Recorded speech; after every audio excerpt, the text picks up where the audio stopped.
I'm Barry Nedler, and I'm interviewing Anthony Geary for the Archive of American Television on June 14th in Beverly Hills, California. 2007. What was your name at birth? Tony Dean Geary. And when and why did you change it? I always felt that Tony was too familiar, and that Anthony had some kind of gravitas that Tony didn't. My mother was very practical, and her mother wanted me to be named Anthony, but my mother said if I name him Anthony, he'll be called Tony all his life, so I became Tony. So when I started in show business, I started as Tony Geary, and then in television, I started in television in 1970. I changed it to Anthony because it seemed that I needed a little dignity. When were you born? I was born May 29th, 1947. And where were you born? In Colville, Utah. Is that where you grew up? Yes, I spent the first 18 years in Colville. And what was your father's name? My father's name was Russell Dean Geary. And what did he do? He was a contractor. He started with a shovel and a pickup truck, and by the time I was 18, he had a very successful construction business going. And what was your mother's name? My mother's name was Dana. I don't think she had a middle name. Dana Geary. Anderson was her maiden name. And what did she do? She was a housewife. And what traits do you consider yourself having inherited from your parents? My father gave me a very strict idea of what a work ethic is, and that if you make an agreement, you hold your agreements. Those two things have really held me well in show business, where agreements sometimes are not kept. But people know if I say I'll do something, I'm going to do it. That was my father's doing. My mother, I would say that my easy accessibility to my emotional life comes from my mother, which is extremely valuable for an actor. She was a very emotional woman and was not shy about showing her emotions, and taught me that it was okay, it wasn't unmanly to have emotions. Do you have any siblings? I have two sisters, Jana Lee Steele and Deanne Geary.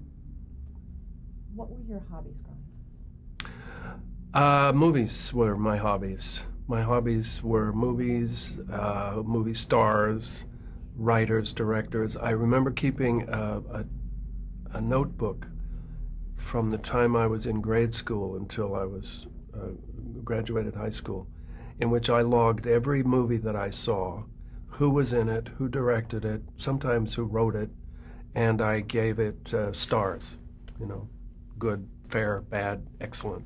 Do you still reviews. have it? No, I don't know where it, I wish I did. I wish I did. What did you want to be when you grew up? I wanted to be an actor, always. Yeah, I can't think of anything else at any point that I wanted to be. Was always an actor. And my parents were very sort of philosophical about that. They felt that it would pass. Where did you attend high school? I went to North Summit High School in Colville, Utah. I graduated in the largest graduating class in the history of the school up to that point, which was 1965. There were 53 of us. And where did you go to college? I went to the University of Utah for 2 years. I had scholarships in the theater department. And at the end of the second year, the actor Jack Albertson had come to the university to do the play. The subject was Roses by Frank Gilroy, that he had won a Tony Award for. And he was planning to retour with Martha Scott, and was sort of reacquainting himself with the play. I was cast as his son, and at the end of the run at the University of Utah, he called me and asked if I wanted to go on tour with him. So that's what brought me to Los Angeles. And so that's what brought you here to act. And what year was that?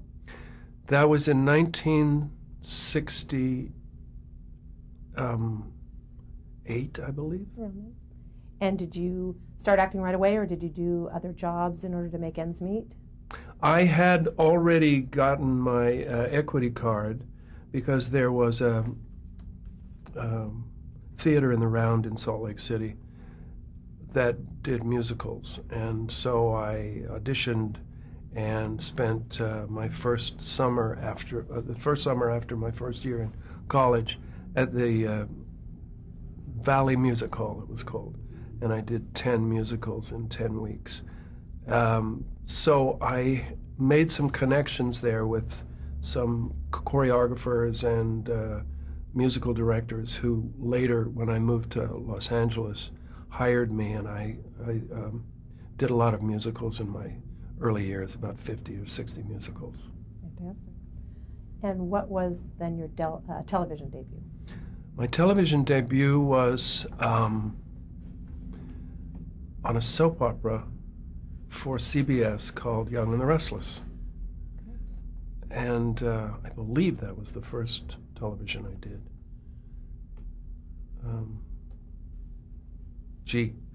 So long ago. I spent 6 months on Young and the Restless. Great. We're going to talk about that in a minute. That's great that that was your first. In the early 70s, you did a memorable role on All in the Family. So I just wanted to ask you to describe the role and how you got cast in that role. In the early 70s, I did All in the Family. The night we taped All in the Family, their first episode aired. So it was very early in the first season. And I played Roger the Fairy. He was a young man who Archie was convinced was gay, and he was a friend of Rob Reiner's, of the Meatheads. It was a terrific experience, a wonderful experience, working with those people, with a show that was so innovative at that time, and I didn't really realize it at the time that history was being made, but it was really a great experience for me.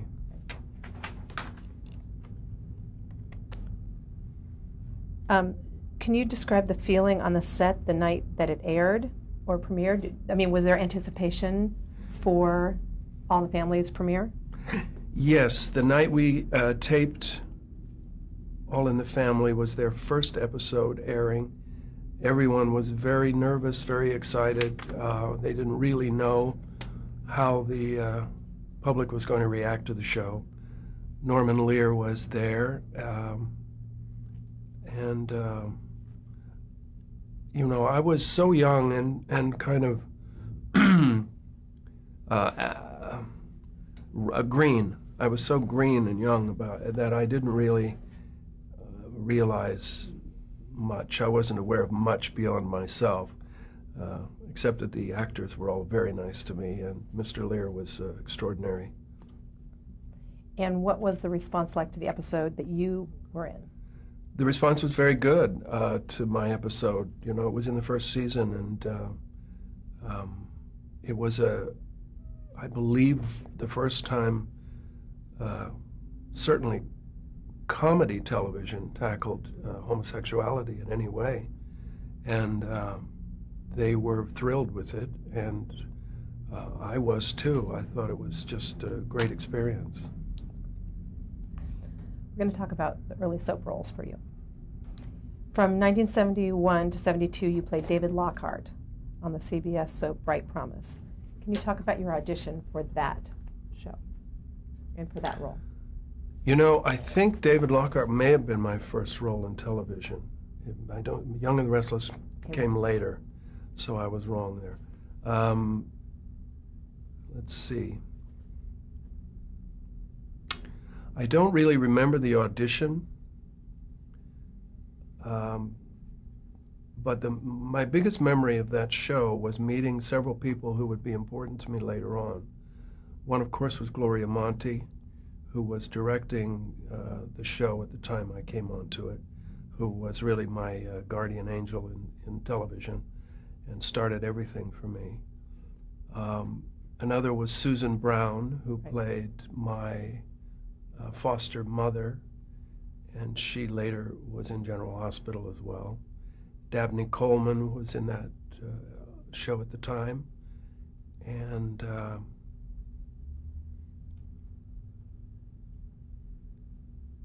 some other, Herb Kenwith. I remember Herbert Kenwith. Kenwith was a director at that time. Anyway, a lot of people that I met in that first year of doing regular television turned up later to be quite fine allies of mine in television. You mentioned Gloria Monty as one of them, and what were your first impressions of her? What kind of a director was she? Gloria was an amazing director. I loved her chutzpah, she had been one of the first woman directors in television and had come from the theater, and she liked the quirkiness of my personality, the fact that I wasn't a traditional leading man. I've always been a character actor. She liked that about me. She wanted to see more. She encouraged all of the chinks in my armor. She encouraged me to be more unique than I might have been otherwise. Being a young man in television, I was encouraged to homogenize by other people, agents and other people that I worked with. But Gloria really wanted me to be authentic and unique, and I will always be grateful for that because it's held me in very good stead. Jeannie Francis's father, Ivor Francis, played Professor Mitchell on the soap. Do you remember working with him? I do. Any mention of Jeannie at that time? No, Ivor Francis was on Bright Promise, playing one of the doctors. My character was incorrectly diagnosed as retarded and put in an institution at birth. And because his mother was a very wealthy woman and he was an illegitimate child, and it was a soap opera. Ivor played one of the doctors, and he was very kind to me, and there was no mention of his daughter at that time. But she would have been probably in grade school. Do you have any strong memories about working as a regular soap opera actor at the time, what it was like at that early time? Well, I got kind of spoiled as a young actor by my first job being a recurring role on a soap, because I learned that you could make friends and extended family out of colleagues, and that there was always tomorrow if you weren't happy with your performance. There was always another day, another opportunity to hone it, to make it better.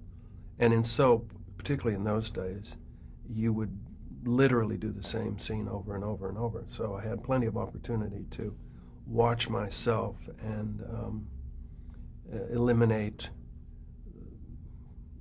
pieces that I thought were negative to what I was trying to achieve. As I say, I became spoiled because after leaving that soap, actually the soap was canceled in 1971 or 2, so I was on it the last 9 months or something of its life.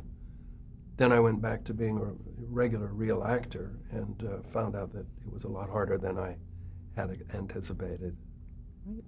And after being a regular, real actor for a while, you took a role as George Curtis in the inaugural year of Young and the Restless. Can you describe the character for us? George Curtis on Young and the Restless was described as a rapist. He was a disturbed young man who obsessed on the leading lady at the time and stalked her and raped her. And it was quite foreshadowing of my soap career to come. I was asked after that my contract ran out, I don't know how long I was there, 6 months perhaps, if I would resign, and they were going to rehabilitate the character, which again is quite foreshadowing of what was to come later with General Hospital. But I didn't enjoy the experience. At that time, I didn't. I had other irons in the fire. I wanted to be on the stage, and I felt it was time that I got this big film career going. What was it like working for William Bell? I never met William Bell, but his presence was very felt all over the set, all over the show. He was a wonderful writer. I recall scenes coming in that were, even at my tender age, I realized that this was really good writing for daytime, for any serialization. And but I never met him until many years later, and he was always a gentleman to me.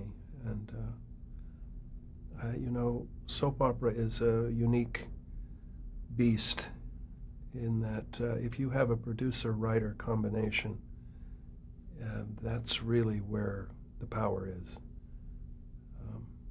And he certainly had that. He epitomized it. So with this writing-producing element that you talked about, did you notice a difference between Bright Promises and The Young and the Restless experience as far as the soap genre was concerned? The difference between Bright Promise and Young and the Restless that I noticed was in the writing. It was not as cliche. It was not as cliche-ridden in terms of dialogue. And the characters were, the character that I played, George Curtis, was very well drawn. And also, when I did Bright Promise, we had just started doing tape. If I'm remembering correctly, the first few shows were actually live on air. Because I remember Susan Brown kissing Dabney Coleman goodnight and him exiting into the closet, which there was a closet door and the door to the house. And they were in front of the door to the house and they had their love scene.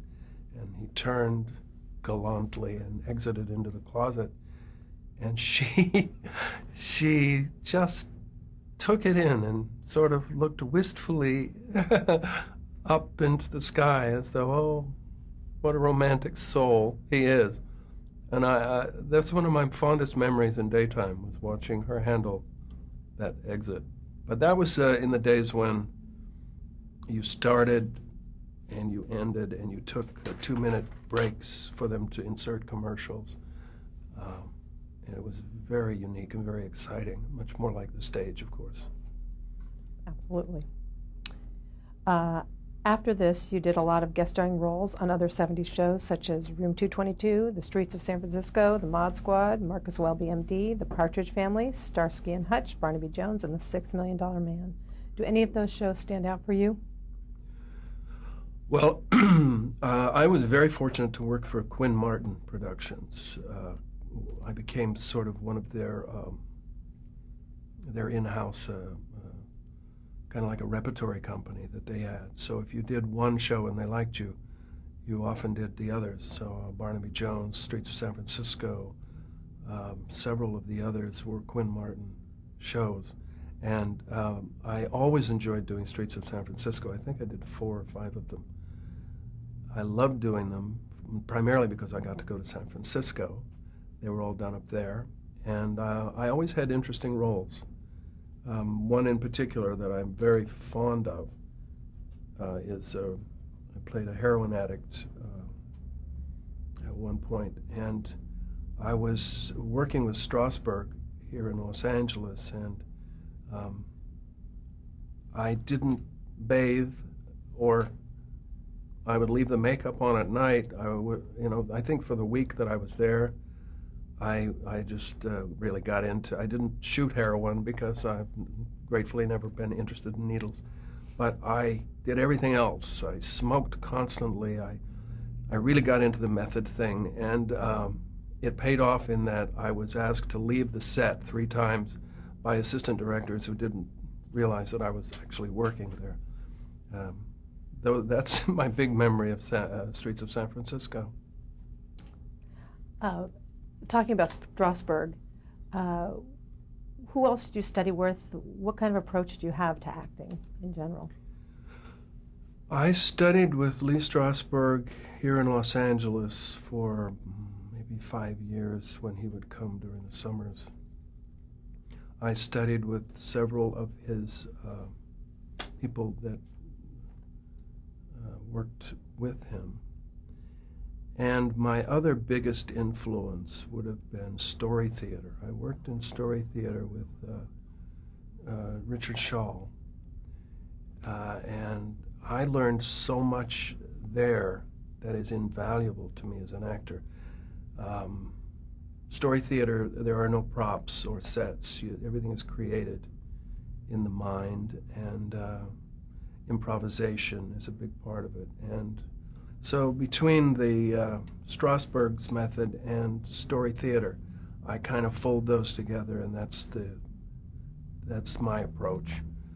I'm not sure anymore how it manifests because it's become such a sort of natural state for me. I don't spend a lot of time anymore calling up memories or all of those things. I find the older I get, the more accessible my inner emotional life is, and because I've been playing Luke Spencer for almost 30 years, I know his feelings certainly as well as my own, and it's never any work at all to have an emotional reaction for him. But in the early days, it was really a combination of story theater and Strasberg techniques. And do you feel that your theatrical training, you said you did a lot of musicals and theater, did that prepare you for television, and especially for the soap performances that you would be a part of? I think that all of my theater experience is the most valuable experience I've had as an actor. And in the soap world, because we work so quickly,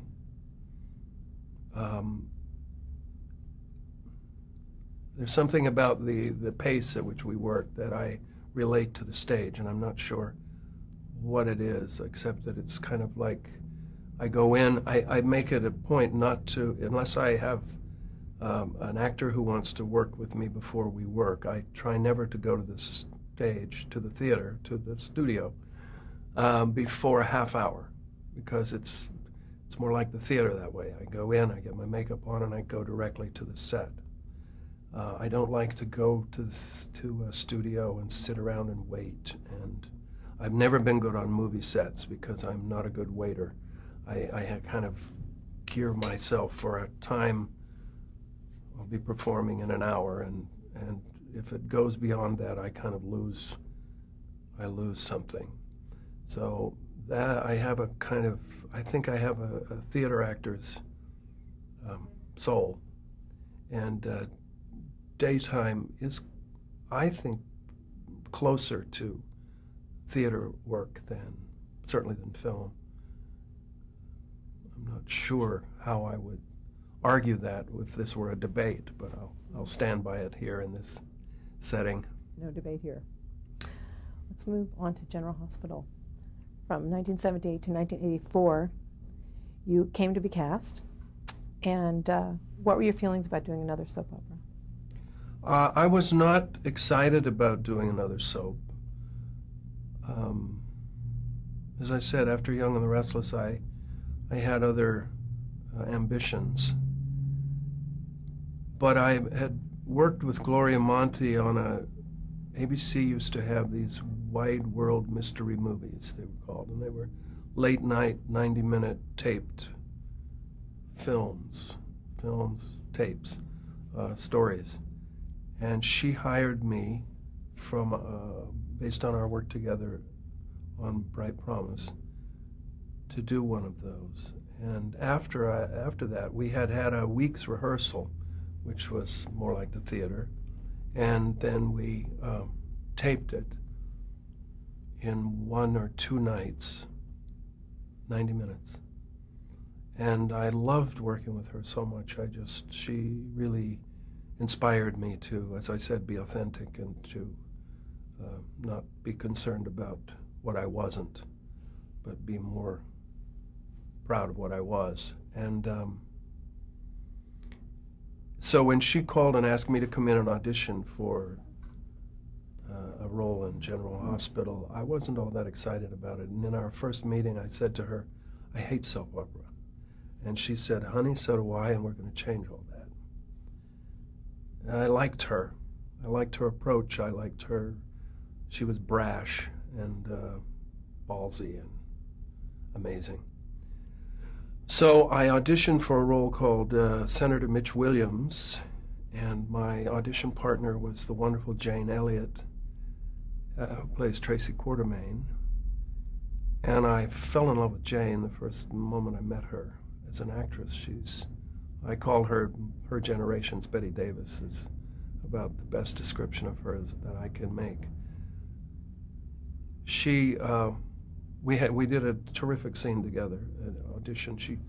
They put it on tape, and then they felt that I was too young for the role, and I was relieved because I didn't want to have to face making the decision of whether I would sign for a long-term contract. 2 weeks later, Gloria called me back into her office and told me she was going to create a role, and she would only have it written if I would do it. So she knew how to talk to an actor. How do you say no to that? So I agreed, and Luke Spencer was born. Originally, it was for 13 weeks. At the end of the 13-week period, they asked me to sign for 6 months.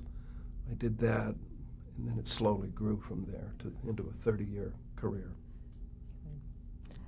Do you remember how she originally described the character of Luke to you? She told me that Luke was going to be an anti-hero, and I said, what is that in daytime? And she said, that is a person who does all the wrong things for the right reasons. And